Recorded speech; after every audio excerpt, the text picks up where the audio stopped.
I would like to talk about actually international verification, and I tell you why. Because we can do a lot of education, we can do a lot of incentives, we can do self-imposed actions, we can do many things. But end of the day, what will come to it will be international verification to make sure that nobody is doing something. So to make sure that we are inventing cure for cancer and not inventing golems, right? Or things like that. I mean, since we're in Prague, I have to mention that. So, now, so I give you the solution. But the big problem is that how are you going to create an international verification which is going to verify that nobody is writing a code or inventing an algorithm which is going to do bad things. And that's probably an extremely challenging stuff, because if we look at the history of international verifications, we did manage to verify some things and successfully, like chemical weapons, for example, and we destroyed 95% of the chemical weapons with international verification mechanisms. But at the same time, when recently we had issues in Syria or in Salisbury with chemical weapons, we don't have an international mechanism which will actually inspect and check who did what, and there is creating a lot of problems. And this is a tangible thing. Somebody poisoned someone, so we have the substance. And how are you going to do the verification of somebody not writing a right code or malicious code? That's an extremely challenging thing. Although there are some ideas, of course, and things are not hopeless. I mean, there are probably some processes which we can learn from. I mean, yesterday we were discussing some things related to the CTBTO, that's a comprehensive nuclear test ban treaty. They put like 337 different auxiliary stations around the world to detect all different motions and make sure that nobody is doing nuclear tests. But this is still a physical thing. So maybe we can learn something that put some sort of a verification mechanism which would actually physically measure that somebody is doing something on different processes. And that would require very much of a discussions and a lot of inputs from all different stakeholders and a lot of political will and diplomatic skills to come up with a charter, and this charter will be governed with an international verification mechanism which everybody would obey to. Otherwise, if not everybody is participating, then you'll have a problem because half of the world is part of it, and another part is the safe haven for anyone who wants to create that. So I think that whatever we do, we should be thinking about what could be those measures and how we could actually fit into it, because the end goal, probably to my understanding, would still be that some sort of an international verification mechanism which we would need to get to, and how to get there, that would take a lot of steps. Thank you. So it was mentioned here about the fear from AI, and there is a point to say that AI is an information processing or a bunch of information processing techniques. So just by processing information, you cannot cause harm. It's not a material that explodes in your hand. It's not something that is changing the air. On the other hand, because it's information processing, it can affect many things. These particular things can be regulated. So if you talk about what can we regulate, so in America we have the FDA, which regulates and has to give approval for health, for example, related treatments. So the FDA has a big problem now what to do with AI. They consider these as systems that change over time, and they say, let's say I give you an insulin pump, and today it works this way, and tomorrow it will work different ways because different upgrades and different data that it had. Is it possible for me to give you today the stamp for something that will change later? So there are questions about how to regulate things that are changed. But I think that the regulations, if we're talking about, will be domain related. So there was a mention for the car, for the self-driving cars. And here there is a point of risk awareness. And it's a problem of how we people view putting our life in risks because of machines. I think that psychologically many of us can understand somehow that the person was killed because of another person's mistake, but will be very upset for if the person was killed because of a mistake of a machine. But this is kind of like, there is a point that is more than that, because if we have an AI, it's kind of a central brain. So if one person made a mistake and pose a problem if there is like a central brain for many self-driving cars, and this can be hacked to either by terrorists or by a negligent company. It can create a huge disaster. So I actually believe that we need to be kind of more risk averse. And from the government point of view, there are types of things that if an AI fail, governments would never want to have anything to do with that. And I think that, self-driving car is an example. If there is a central brain, we have to think what we want this kind of central brain to do. So I think that monitoring is very crucial. So this is for monitoring for particular fields. I don't think that we can do like a general AI regulation, especially because companies also seem to be lying a lot, and it's hard to know. So I think companies try to tell you that the AI that they have is much more than it really is.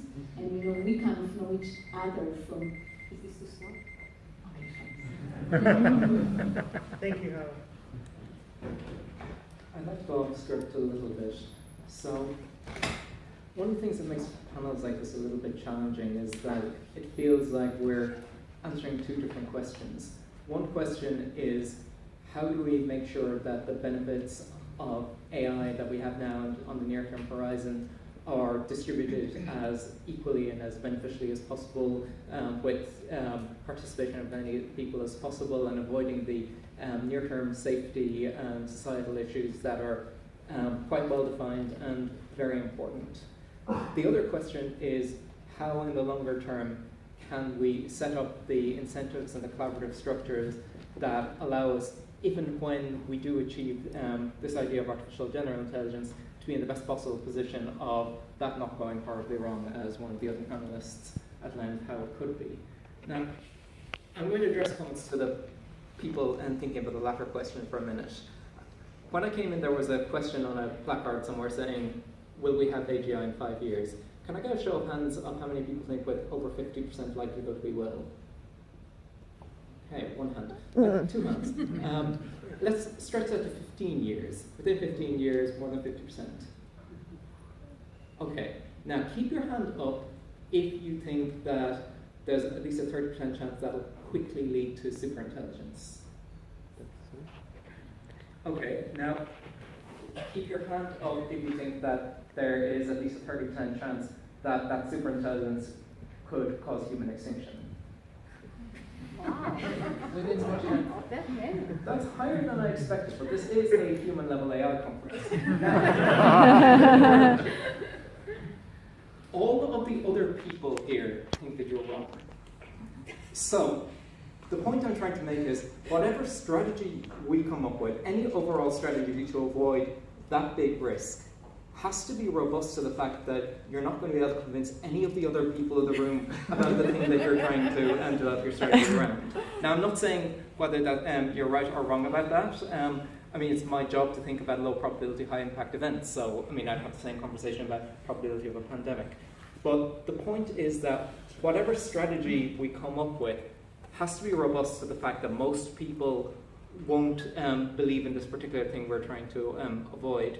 And it needs to be inclusive of, it needs to be able to support all of the things that everybody else in the room wants to achieve on near-term AI. So whatever strategy needs to, for example, involve cooperation and collaboration around the near-term safety issues, the near-term ethical issues, make sure that the benefits of AI are distributed widely, while putting in place whatever structures we need to think longer term, to figure out the forecasting methods we need, to figure out what kind of data would update either the views of the people who think this isn't coming, or our own views, and convince us that actually we're the people who are wrong. Thank you. Yeah, so I think I'm going to talk more like the first question that John was talking about. And in interpreting Marik's question, I really looked at it as, so how are we measuring whether we're reaching a race to the top or a race to the bottom, and kind of distill that even further. Are our dynamics cooperative or are they competitive? And so to touch on something that Marik talked about earlier, kind of the way that I would look about this is how are we distributing the wealth that comes out of a beneficial AI or AI in general. So measuring that inequality, like economists have taken stabs at it, like things like the Gini coefficient, and that can be applied at the international level or domestic level.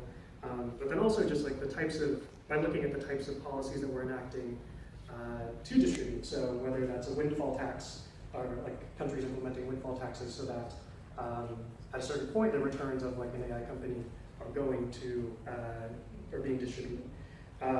Something that Morris talked about earlier is patent law, like taking the patent industry. So one analog that I'm thinking about is the pharmaceutical industry in the United States, which has a whole slew of problems, but the way that that works to both incentivize innovation as well as fair distribution of the benefits of pharmaceutical research is that once a company is able to patent a product, they have a certain number of years where they have monopoly, but then their research is distributed and you can have generics go into the market. So things like this. So how progressive are the policies that we're presenting?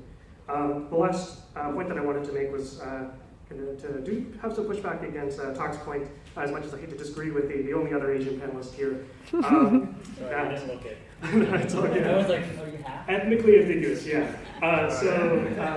The people are incentivized by economic needs, and this is why we'll never have a beneficial innovation, or that is not possible. So essentially what my paper looks at are what are the types of models that people will want to cooperate under. And one of them that I look at is called the stag hunt, and this is a game theory concept, something that Rousseau looked at, which is where if you have two people competing against each other, two hunters, they could either both cooperate together and go after a stag because together they won't be able to, or alone they won't be able to catch the stag, or do they defect and go after a rabbit for themselves, or do they both defect and they both go after the rabbits. The point here is that in any scenario, whether they're going to defect or cooperate, they would both want to cooperate because the stag has the highest return economically, essentially. So rationally, they would both want to cooperate. And this is the area, this is the type of coordination regime that we want to reach to when we think about the AI race, especially when we have companies or nations competing against one another. So we show that the returns of defecting are so extremely high, or that the returns of cooperating with one another are incredibly high as well. So that could be a topic for others. Thank you very much.